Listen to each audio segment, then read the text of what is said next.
Tistim, ki se sprašujete, kaj za vraga delamo tu sredi mesta. Torej, poskušamo z nekim novim projektom, ki v bistvu ni nov, ideja je že zelo stara. Začela se je pri starih Grkih, pa preko rimskih forumov in danes v Londonu verjetno vsi poznate Speaker's Corner. Odločili smo se, da tukaj v Mariboru poskusimo nekaj podobnega. Ime smo dali po domače govorniški ek. Kaj je namen, zakaj to počnemo? Torej, jaz in moji kolegi smo mnenja, da je javni prostor pomembna stvar, da je svoboda govora, ki je zapisana v ustavi, pomembna pravica, ki ni le stvar zapisana na papirju, ampak pravica, ki jo je treba izvajati. Kajti črka na papirju ne pomeni nič, če ne izvajamo. Torej, kaj nam pomaga svoboda govora, ki je zapisana v ustavi, če nihče sploh ne izvaja? Ti danes sam menim, da se v mestu kaj veliko ne dogaja. Upam, da bomo s tem lahko kaj spremenili. Seveda, tukaj pa vas moram pripričati, da je to potrebno, morda koristno ali pa celo nujno. Zato bom sedaj prebral en kratek prispevek gospoda, ki se je podpisal kot Zofir Ljubinec. Potem bom pa še sam podal par kratkih komentarjev, če bi koga morda zanimalo. Govorniški ek. Za vas, za glas, za vas na glas. Speaker's Corner, ali po naše kotiček zagovornika, je del Londonskega parka, kjer lahko vsakdo spregovori na glas, dokler ga ne prekine policija. Resnici na ljubo se to zgodi redko. Živimo pač v demokraciji. No ja, saj živeli smo, ali želeli živeti. Svoboda povedati svoje mnenje na glas je v njej dovoljena, celo več, zaželjena. Zato, če bomo govorili glasno in javno, bo živela bolje. Torej, dajmo, povejmo na glas, kar želimo, če seveda imamo kaj zapovedati. Kotiček zagovornika ima še kar nekaj mest po svetu. Zdaj ga ima od danes tudi Maribor. Poglejte sem kaj, poglejte mene. Imenovali smo ga po domače govorniški ek. Naj mariborski ezlek ob njem postane preteklost. Naj zarodi, ker nima kaj pametnega zapovedati. Na ezleku se neobvezno srečujejo. Tu govorimo zares. Zgodovinska ideja govorniškega eka je verjetno stara. Sega v staro Grčijo, v čas strojevanja demokracije, na Atensko agoro, Atenski trg. Tam so tisti, ki so imeli kaj povedati, to vedno povedali drugim in povedali javno. Med sabo so razpravljali, naslavljali se na drugega na način, da so jih slišali psi. Prost pretok besed jim je javčil dobre odnose in dobre odnosi so bili jamstvo za demokracijo, za enako vseh, za enak glas vseh. Javna beseda ni le varovala pred tem, da umolknemo, ker bi nekdo želel, da molčimo glede neprijetne resnice, temveč je bila princip življenja mesta in države. Javno izrečena beseda ni bila princip praznega besedičenja, temveč vodenje države. Zahtev potem, kako naj bo vodena. Iz tega se je kasneje razvila parlamentarna demokracija. Kaj je drugega državni zbor, kot javna razprava različno misleči o zadevah, ki so nam skupne, zadevajo vse, prav vse nas. Zagovorniški ek pa vendar ne mora biti izpolnjen en notranji pogoj. Če želi javna beseda posameznika, ki se postavi na govorniški ek, odmevati, mora naleteti na ušesa. Če ni slišana, če ljudje ne prisluhnejo, ne odmeva in ne obrodi sadov. Slišana pa je le, če se naslavlja na nekaj, kar zanima tudi druge. Drugih ne zanimajo sosedski špetiri in naši privatni strahovi. Zanimajo pa jih naše skupne stvari, naša blaginja, skupna usoda, prihodnost mesta in države, življenje ljudi. Ko govorimo, moramo imeti v mislih druge, ne predvsem samega sebe. Kaj je torej naš namen? Spostaviti ali še bolje, uveljaviti odprti, vsem dostopen javni prostor za izražanje mnenj. Tako rekoč kakršnihkoli, skoraj kakršnihkoli. Akcija bo svoj vrhunec dosegla v posebni javni prireditvi 16. novembra, ki je posvečena dnevu filozofije. Improvizirani govorniški oder bo z ozvočenjem opremljen približno 2-krat na teden, in sicer minimalno po 4 ure na dan. V tem času bodo vsi govori tudi snemani in pozneje v posebnem terminu predvajani na Radiu Marš. Vabljeni vsi, ki imate in si upete tudi kaj javno povedati.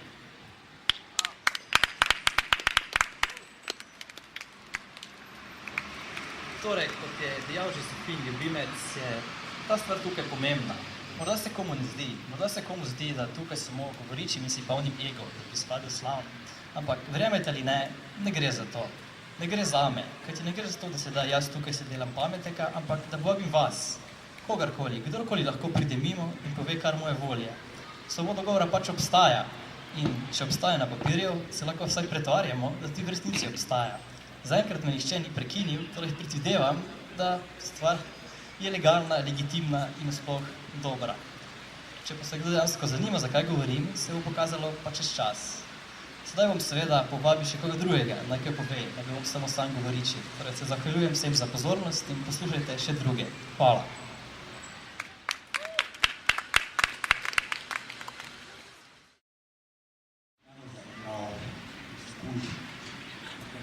Pravico do odgovora, ne? To je bil sam, ne?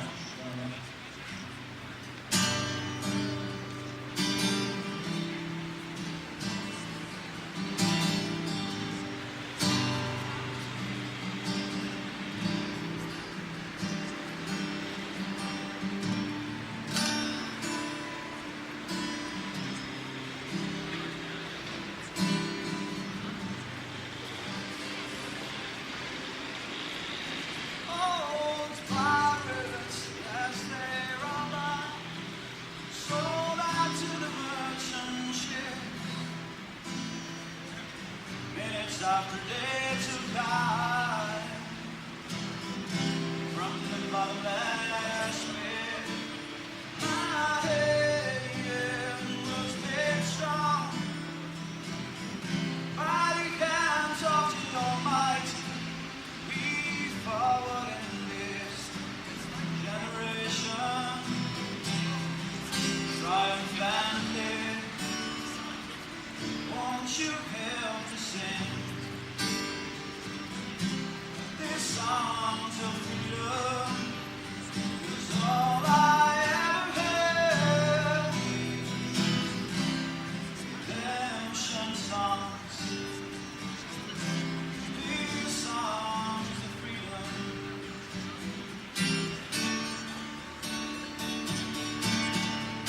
Emancipate yourselves from mental slavery. Unbottled ourselves can free our minds. Have no fear for atomic energy. There's none of them can stop us time. How long shall they kill our prophets while we stand aside and look? Some say it's just part of it. We got to fulfill the book. Won't you help me sing? No, jaz sem, mislim, imena ne bom povedal, ne, to je jasno, ker jaz sem znan kot občan 211-987-500-204, študentski krogi kot študent 612-45655, ko me pa država kaj rabi, te sem pa pod davčno številko 91510066. Ja. Transakcijskega računa, ker vem, da mi noben ne bo nič nakazal, čeprav živimo v ful lepi državi, vam ne bom povedal, ker se mi zdi nesmiselno. Ja, naša država je ful fajn, pa ful se malo lepo, tako smo lahko ponosni, da ne živimo. Ker če pogledamo, ne, naša država ni nekak stara, ne, recimo če pogledamo Nemce, ko so tam že kar nekaj njih, oni so leta, imamo mi svojih od leta 91 do danes 16 let, oziroma če štejemo od 90. 17, kao. Ja, vem, ne izražam se pravilno slovensko, ker sem ponosen na to tudi, da sem Štajerc, se mi zdi, čeprav zdaj Podravec. Samo malo, ne, ja.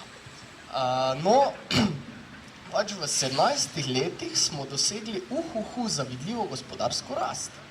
Res. Pa kaj nam pomaga ta gospodarska rast? Ja, to, da imamo vsak dan višjo ceno kruha, vsake 2 tedna višjo ceno bencina in tako dalje. Samo še malo počakajte, kakšno leto ali 2 bo gospodarska rast doprinesla tudi do tega, da bodo se začele plače višati in tudi delovnih mest bo več, saj bo vedno več Poljakov in bojo se morale odpirati tudi delovna mesta za nas, sicer ne v Sloveniji, ampak v tujini pa zagotovo. Ja, študiram kaj? Kot domnevate lahko čisto upravičeno filozofijo. Drži. In tak v nas filozofih kroži več zanimivih in provokativnih šal. Kaj reče zaposlen filozof nezaposlenemu filozofu? Noben ne ve, ali pa ve, pa se spreneveda, da ne ve samo zato, da bi jaz povedal do konca. No, reče mu, kaj mu naj da zraven Big Maca, Coca-Colo, Sprite ali Fanto. Ja, torej, problem zaposlitve ni tako majhen. Naša država šola vse se da pri nas naučiti, če le je volja do znanja in s to voljo do znanja imamo en kup ekonomistov, filozofov, ki vsi skupaj bolj ali manj vse, kar delamo, ali tu na trgu glavnem razpredamo o tem in si upamo, da nas kdo posluša, ali pa doma ždimo in čakamo na sklep o tem, kam nas bodo zaposlili, kot obiralce sadja, vinogradnike ali kaj podobnega. No, pa zaposlitev še niti ni tak bistra poteza naše vlade oziroma taka lepa navada, ne. Poglejmo druge stvari, cel naša vojska, super strašno, mega nadgalaktično NATO vojska z svojimi nekaj 100 vojaki, ker mi smo tako dobro opremljeni in tako dobro izšolani, da ne potrebujemo ne številne vojske, kaj šele, da bi bila dobro izšolana, ker to jim je že v naravi. Kaj pa otroci? Ne potrebujemo otrok? Pridemo do tam, gospa. Ne se mi zdaj tu vmešavati, to je moj govor. Lahko vi stoji, kaj povete, ne bo nič narobe, samo ne bo jezen. No, pač, poglejmo, vojska, kupimo 8-kolesnike Patria, zakaj? Zato, da pač litostroj, ne bo rabo delati oziroma sistemska tehnika, ne bo se rabilo obremenjevati, ker imajo res toliko za delati, da bi bil prevelik problem in strošek, če bi proizvajali še 8-kolesnike. Ja, tukaj tudi vidite, za nami je neverjetna gužva, neskončno ljudi, nimam jih kam dati, ok, to je bil komorni vložek. Poskušamo narediti govorniški ekt, idejo speaker skornega prenesti Slovenijo. Kaj to staro obnesla, v bistvu vidite, ampak še se bomo trudili. No, treba vem, zakaj se sploh gre. Odločili smo se, da je javni prostor izginja in da imamo svobodo govora zagotovljeno v ustavi, ki pa je noben dejansko ne izvaja. Smo se odločili, da je čas, da pravimo nekaj narediti. Tukaj mi kolega igra Antipopolo, Bandera, Rosa, sami smo komunisti. Nosimo malo vsakega pomalim. Preče se nekako. Vse vem. Ideja je bila v tem, da pač pustimo vsakemu damo glas, da lahko pove, kaj mu paše, o čemer, koliko je o politiki, o vremenu, o zadevah svetu, o zadevah na lokalni ravni, na globalni ravni, karkoli. Vsakemu damo glas, mislim. Sicer imamo medije, ki pa jih tako zadnje čase rado cenzuriramo, ampak tukaj pa lahko vsak govori, karkoli paše, komerkoli lahko kritizira, ne. Dokler ne pride policija. No, danes še ni, ali pa smo še nisto slišali, da še nismo dovolj glasni, ne. Ampak to je, vsi ste dansko vabljeni s tem, da povete karkoli vam leži na duši. Seveda morate pol sedaj odgovarjati, kaj ste povedali, ne morate se pretvarjati, da ste pozabili. To je edina stvar, sam prevzeti treba odgovornost za vaše lastne besede, ampak če mislite, da imate kaj pomembnega za povedati, kar bi nas vse zadevalo, vas vabim na govorniški ek. Datume imamo napisane, brošure razdelimo po mestu, na internetu, v časopisu lahko preberete načelno, pa vsak torek in veliko petko dansko bomo tukaj. 4 ure traja. Takrat je uradno ozvočenje, prostor in varovanje, to sem jaz.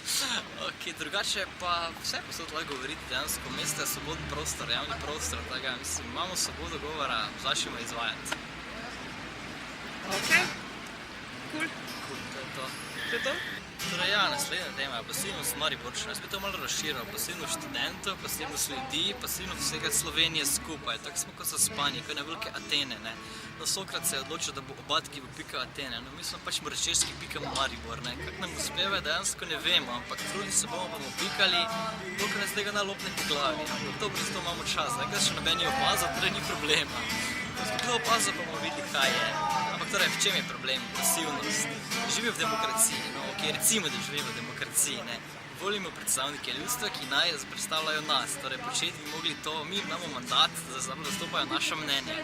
Ampak oblast se zadnje čase obnaša tako arogantno, da se dela, kot da smo mi pač to neke mravlje, ki je totalno vseeno, da lahko počnejo kar hočejo, ne. No, mi smo se odločili, da je čas, da začnemo dejansko izvajati to, kar piše v ustavi, da državo, ljudstvo in podobni klišeji, ne, ampak temu bi težko rekel klišej, ker se sploh ne dogaja. Imamo monarhije na pol že, ki dejansko mislijo, da lahko počnejo karkoli hočejo. Problem je pa v tem, da ne vem, ko so imeli komunizmi, vse totalitarne zadeve, ne, in ni bilo svobode in cenzura in ne vem kaj, ne. Takrat je bil največji upor, takrat so vsi opirali, študenti so imeli skozi demonstracije, imeli smo časopise, imeli smo kritično mišljenje, imeli smo srečanja, imeli smo okrogle mize. Zdaj, ko pa je svoboda, pa lahko govorimo karkoli, pa noben sploh nič ne dela dejansko. Tako da, anekdoto lahko povem, ki ste morda že slišali, ne. Med hladno vojno so ruski obveščevalna služba prišla v Ameriko pač pogledati, kako se imajo tam in preveriti njihove metode. No in so lepo oni šetajo po Ameriki, gledajo, kaj je to, vsi presenečeni, ne. In zadnji dan preden grejo, stopijo do predsednika, pa rečejo, gledajte, mi ne razumemo, ne. Doma smo, pa zapiramo jih, pa jih streljamo, pa jih mučimo, pošiljamo v Sibirijo, pa še kar stečni. Pri vas pa se vsi strinjajo, pa nič ne naredite dejansko. Če bi mi ne znali to, kaj znate vi, bi bilo super, no. Tako je stanje danes. Nobena se zatira, svoboda govora je, ne in izvaja. To je največji dosežek PR, a pri tem več pa drugič. Ja. Torej, kdo pa smo sploh, ne? Mislim, jaz sem čist en človek, ki si dobil idejo, da bi imel speakersko korner v Mariboru, ne.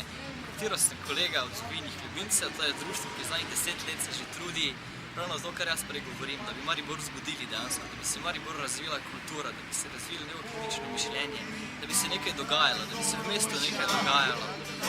Poskušajo pač dvigniti raven kulture, ker Maribor, ki se trudi biti univerzitetno mesto, nažalost je to samo na papirju dejansko. Če imamo univerze, kjer se akademiki delajo svoje puhloglave debate, drugi pa pijejo v gostilnah, temu nekako ne moremo reči dejansko univerzitetno mesto, pa prestolnice Evrope, kar poskušamo biti, ne. In filozofsko-umetniško društvo, katerega pač predstavljam jaz trenutno, pa z društvo Zofijini ljubimci, smo skupaj sodelovali z Mladinskim kulturnim centrom, Pekarno, pa še kom, verjetno še kom smo skupaj to organizirali, tega vse informacije lahko dobite na www.zofijini.net ali pa na kjerkoli v Pekarni, Mladinskem kulturnem centru, vse povsod, bo v medijih obvestila, po televiziji, par ljudi, boste videli prispevki bodo o tem, pa tudi mislim, da na RTS-u bodo prispevek o tem oktobra, novembra boste lahko gledali, če vas zanima. Tako da www.zofini.net, tam lahko izvedete vse, kar vas zanima. Če jih citiram, za stimulacijo vaše kritične fantazije. Torej, da smo se dovolj zasmejali, zdaj pa je čas, da jaz začnem težiti malo z intelektualizmom, pa težko teorijo. Tako da zdaj, koga ne zanima, lahko gre, ne smete iti, si me morate poslušati. Dobro, marsikdo si misli, ne, še vedno, kaj sploh tu delamo, zakaj je to potrebno, vse pa imamo svobodo govora, kaj se nekaj tu pizdite, zakleo sem, ne bi smel, cenzura. No dobro, zakaj se bunimo, zakaj delamo scene, zakaj se sploh trudimo s tem, vse pa imamo svobodo, vse pa lahko govoriš, nimaš se zakaj govoriti. Ja, no, tu se jaz strahlo ne strinjam. Naprimer, ker v temnih časih totalitarizma in komunizma, ker je bila cenzura in nobeni smel ničesar povedati, so se dejansko ljudje skozi opirali, še bolj dejansko. So si imel študentska gibanje, imel si časopise, imel si kritično mišljenje, vse kot so danes naši ljubi Sloveniji, kjer smo vsi svobodni, kjer vsi lahko pišemo, no malo manj zadnje čase, ker pač vlada je pokupila večino časopisov, ampak dobro, to ni važno. No, v tej svobodni Sloveniji pa lahko delamo karkoli. Samo en problem je, noben nič ne dela, noben nič ne razmišlja, noben nič ne kritizira. Tako da v bistvu ne vem, zakaj potrebujemo kakršnakoli tajno službo ali pa cenzuro. Cenzura ni potrebna, ker nihče nič ne govori, čista pasivnost dejansko. In mi se pač tukaj trudimo, delamo scene, težimo ljudem, da bi morda kdo opazil, da se ni tako popolno kot zgleda, kot je povedal moj kolega Šali, ki je sedaj uradno naš dvorni humorist. Ja, kul je v naši državi biti mlad, mogoče pa ne tako, premislite malo. Ja, če se pa kdo ne strinja z mano, marsikdo se verjetno ne, pa ga vabim, naj pride sem, pa kar pove. Ker ni ideja v tem, da jaz vam tukaj solim pamet, ampak da pri njega meni soliti pamet. Ker če se strinjate vsem, kar sem povedal, pol me ne poslušate dobro. Hvala.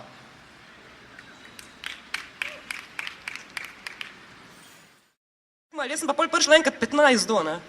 In kaj je bilo 15 do, avtobusa ni bilo, ne. In pol čakaš 5 minut, pa rečeš, ok, zamuja, ne. Ne, avtobus je šel. Mislim, da avtobus se ne moreš zanesiti, ne. In zdaj jaz prijem domov, ne, in jaz imam psa doma. Pes je živo bitje, folk. Pes mora ssati. Pes mora jesti. Ja, in jaz sem vezana, da mu pomagam. In ne morem priti do vlaka prav čas. Tako da avtobus, mislim, da ima vozni red zato, da se ga drži. To je v bistvu, kar sem se spomnila zdaj, ko sem pila čaj. Hvala, ker ste me poslušali. Povedati, no, kako se ti zdi ta ideja govorniškega eka? Ideja sama je čudovita. Edino potem izvedba je malo težja.